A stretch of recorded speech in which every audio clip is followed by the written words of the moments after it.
Hard. हम लोग पढ़ रहे हैं एडवर्ब और एडवर्बियल फ्रेज।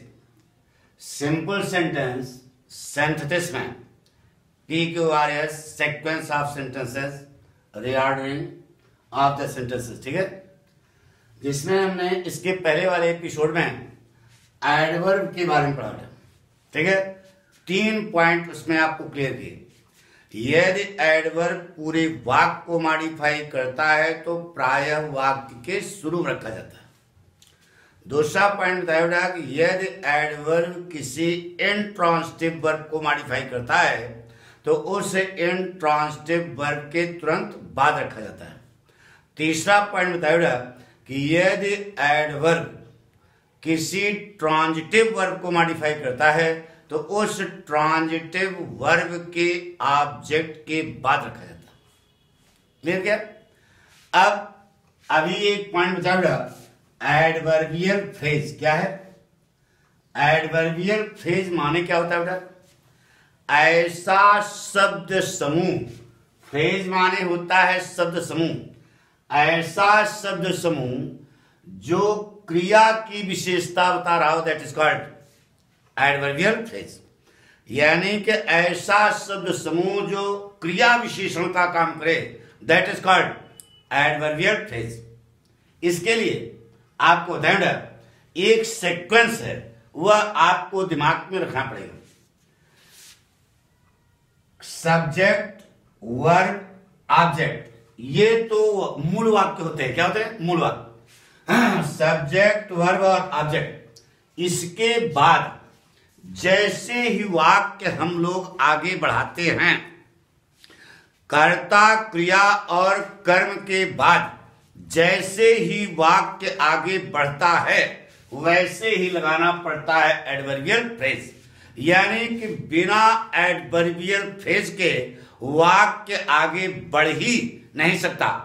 तो कर्ता, क्रिया और कर्म के बाद जैसे ही वाक्य हम बढ़ाएंगे, लगाएंगे एडवर्बियल फ्रेज। उसका एक सिस्टम है। सिस्टम आपके सामने है। सब्जेक्ट, वर्ब और ऑब्जेक्ट के बाद पहले हम लिखेंगे एडवर्ब ऑफ मैनर, ढंग। एडवर्ब दूसरा लिखेंगे एडवर्ब ऑफ प्लेस, स्थान। तीसरा लिखेंगे एडवर्ब ऑफ टाइम। यानी सबसे लास्ट में क्या लिखा जाएगा? Adverb of time. कैसे जोड़ेंगे देखिएगा। जैसे कहा, the principal addressed the students. The principal addressed the students. दूसरा वाक्य बेटा, he did so on the prayer ground.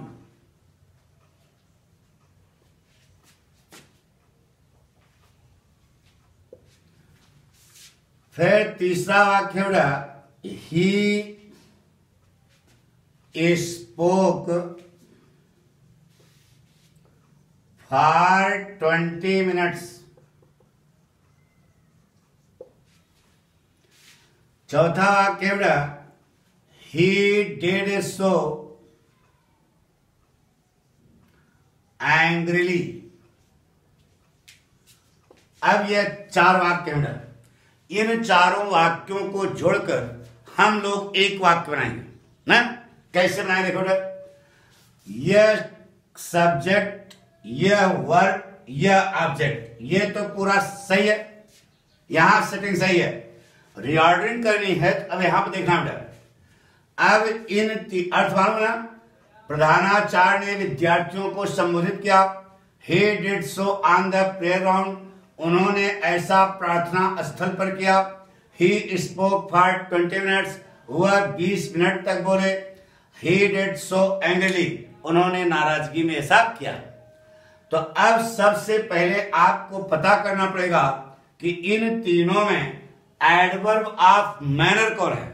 Manner माने ढंग कौन बता रहा है। तो ढंग कौन है बेटा? कैसे एड्रेस किया? नाराज होकर के। तो यह ऑब्जेक्ट के बाद आएगा नंबर 1 पर। अब इन दोनों में देखो, ये मैनर हो गया।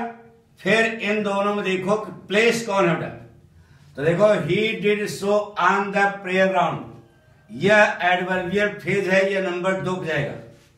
कितनी देर तक बोला, 20 मिनट तक, यह तीसरा पॉइंट है। यानी कि पहले पॉइंट पर क्या आएगा, अंग्रेजी, दूसरे पॉइंट पर आएगा ऑन द प्रेयर ग्राउंड, और तीसरे पॉइंट पर आएगा फॉर 20 मिनट्स। बना दो। तो the principal address the students angrily on the prayer ground for 20 minutes. वाक्य बन गया बेटा। The principal address the students angrily manner fair place on the prayer ground for 20 minutes. यानी कि यह ऑब्जेक्ट के तुरंत बाद जाएगा, और इस एडवर्ब ऑफ मैनर के तुरंत बाद क्या आएगा, एडवर्ब ऑफ प्लेस, फिर एडवर्ब ऑफ टाइम। वाक्य आपका सेट हो जाएगा। कभी गलत नहीं होगा।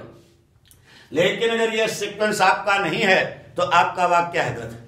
मान लीजिए इन तीनों में से एक नहीं है, मान लीजिए क्या नहीं है, ये ऑन द प्रेयर ग्राउंड यानी प्लेस नहीं है, तो एंग्री फॉर 20 मिनट्स। ठीक है। अगर आप सोच लीजिए, मान लीजिए कि यह नहीं है, एडवर्ब ऑफ मैनर नहीं है, तो on the prayer ground for 20 minutes. यानी कि सीक्वेंस आपका इसी ढंग से होना चाहिए। अगर बीच में कोई नहीं है, गैपिंग है, तो आप सीधे बात लिख देंगे, सही हो जाएगा पक्का। लेकिन सेटिंग आपकी इसी प्रकार की होनी चाहिए। सिखावट मिटा दें।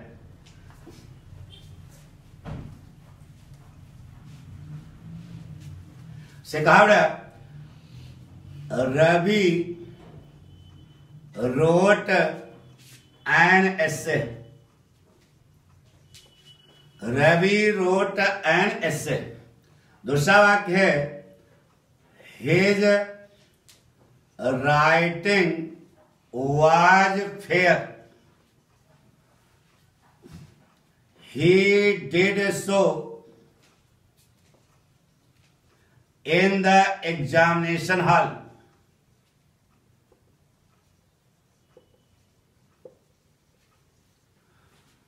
He penned it. He penned it within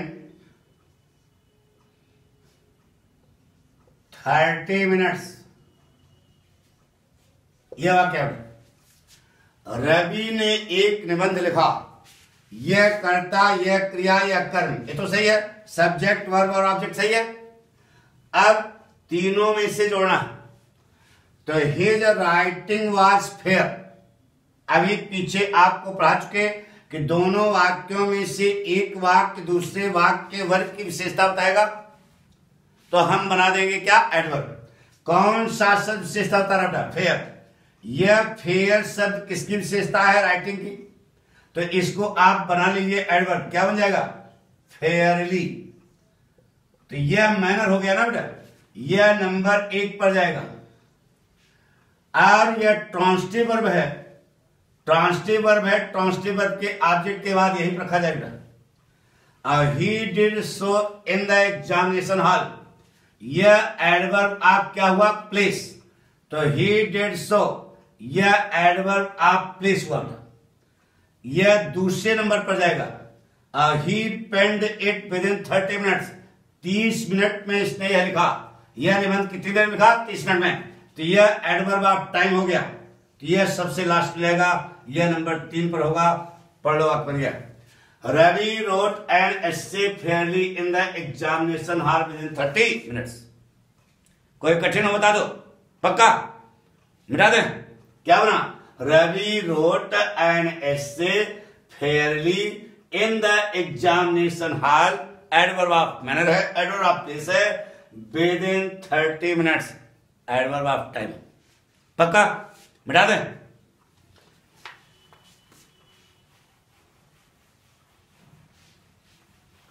से कहा दे प्लेड क्रिकेट, उन्होंने क्रिकेट खेला। They did so in the green park, in the green park, they played it skillfully. They played it skillfully. They did so for 2 hours. यह 3 वाक्य है बच्चा। तो सबसे पहला वाला वाक्य देखो, सब्जेक्ट वर्ब ऑब्जेक्ट, यहां कोई प्रॉब्लम नहीं है, सही है। अब इन तीनों में देखो कि एडवर्ब ऑफ मैनर कौन है।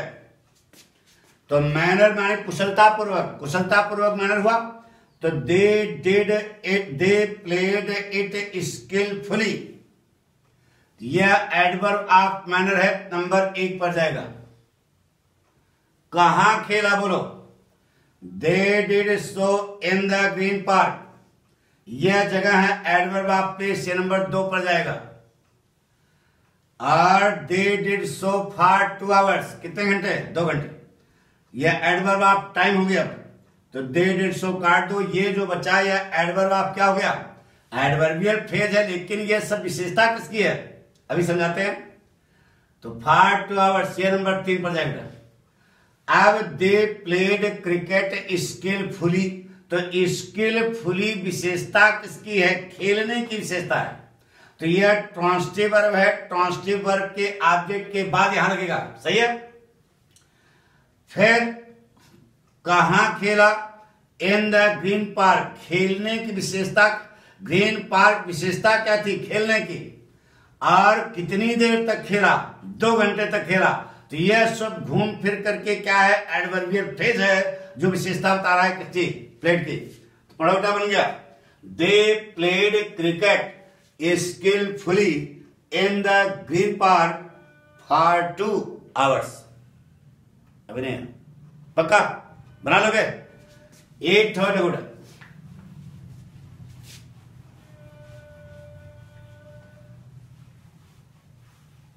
से कहा बेटा, Jaya painted the picture, Jaya ने तस्वीर को पेंट किया। She did so within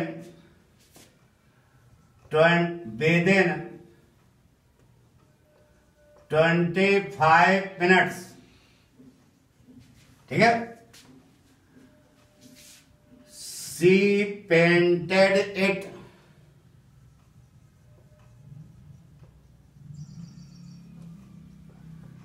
in the college hall,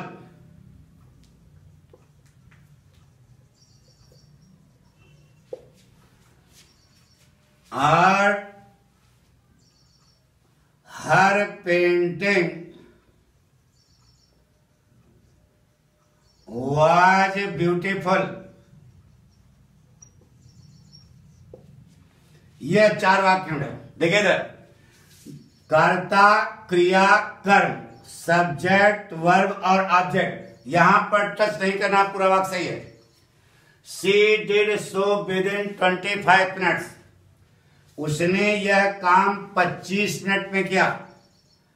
she painted it in the college hall, उन्होंने यह काम कॉलेज हॉल में किया। हर पेंटिंग वॉज ब्यूटीफुल, उसकी पेंटिंग बहुत सुंदर थी। पिक्चर नहीं सुंदर थी, पेंटिंग सुंदर थी, यह चीज सुंदर थी। यानी कि यह पूरा वाक्य इस वाक्य के वर्ब की विशेषता है। तो कौन सा सब विशेषता बता रहा है, ब्यूटीफुल। तो ब्यूटीफुल तो एडजेक्टिव है ना, इस एडजेक्टिव नाउन या प्रोनाउन की विशेषता बताता है, जबकि वाक्य विशेषता बता रहा है पेंटिंग की। इसका मतलब यह हुआ कि वर्ब है, तो इसको हमें बनाना पड़ेगा एडवर्ब। तो ब्यूटीफुल को एडवर्ब बना लो, क्या बनेगा, ब्यूटीफुली, एडवर्ब बन गया। ये देखो लिखा ना ब्यूटीफुली। अब इसको फिट कहां करोगे, पेंटिंग, काट दिया। अब पेंट ट्रांसिटिव वर्ब है कि इंट्रांसिटिव, यहां देखो तो ट्रांसिटिव वर्ब है, इसके ऑब्जेक्ट के बाद यानी कि यह नंबर 1 पर जाएगा, ऑब्जेक्ट के बाद यह नंबर 1 पर जाएगा।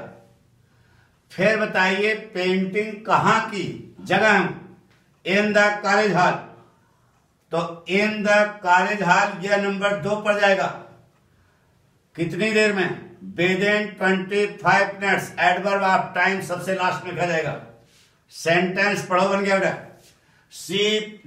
Jaya painted the picture beautifully in the college hall within 25 minutes. कोई कठिन है क्या? बस केवल ये आपके दिमाग में होना चाहिए, सब्जेक्ट वर्ब ऑब्जेक्ट, इसके बाद एडवर्ब ऑफ मैनर, फिर एडवर्ब ऑफ प्लेस, फिर एडवर्ब ऑफ टाइम, अन्यथा वाक्य आपका क्या हो जाएगा? 8 और लिखते बेटा।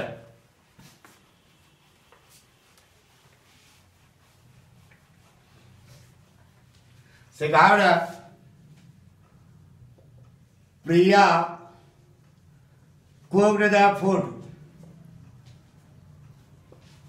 प्रिया कुक्ड द फूड। जैसे कहा her cooking was quick, she did so under the tree. Now, she cooked it within half an hour. अब कुछ नहीं करना है, बना लो, सबको मालूम है। प्रिया कुक्ड द फूड, कर्ता क्रिया और कर्म, ये तो सही है। हर कुकिंग वाज क्विक, यह पूरा वाक्य विशेषता किसकी बता रहा है? वर्ब की। अब बताइए यह नंबर इसमें कौन सा शब्द विशेषता बता रहा है? क्विक। क्विक को हम लोग बना लेंगे एडवर्ब, क्या हो जाएगा? क्विकली, बन लिया। यह नंबर 1 पर हो गया क्योंकि यह एडवर्ब ऑफ मैनर हो जाएगा, यहां पे आएगा। कहां पकाया? अंडर द ट्री, तो she did so under the tree, यह दूसरा भाग हो गया। She cooked it within half an our, कितनी देर में? यह एडवर्ब ऑफ टाइम हो गया बेटा, तो तीसरा पॉइंट हो गया। अब आप सेट कर दो आगे। Priya cooked the food quickly under the tree within half an our.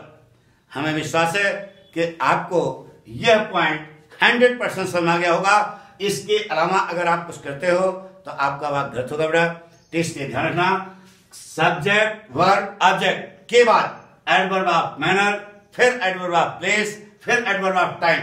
अगर इसमें से कोई एब्सेंट है तो उसको गायब कर दो, लेकिन सीक्वेंस आपका यही रहेगा, अन्यथा आपका वाक्य गलत है। तो आपको समझ आ गया होगा। आपको सलाह देते हैं इसे शेयर करें, सब्सक्राइब करें, तो जितना ज्यादा से ज्यादा आप इसका प्रचार प्रसार करेंगे पाठक का मनोबल बढ़ेगा, और मनोबल बढ़ेगा तो पक्का है आपको लाभ होगा। Okay, thank you.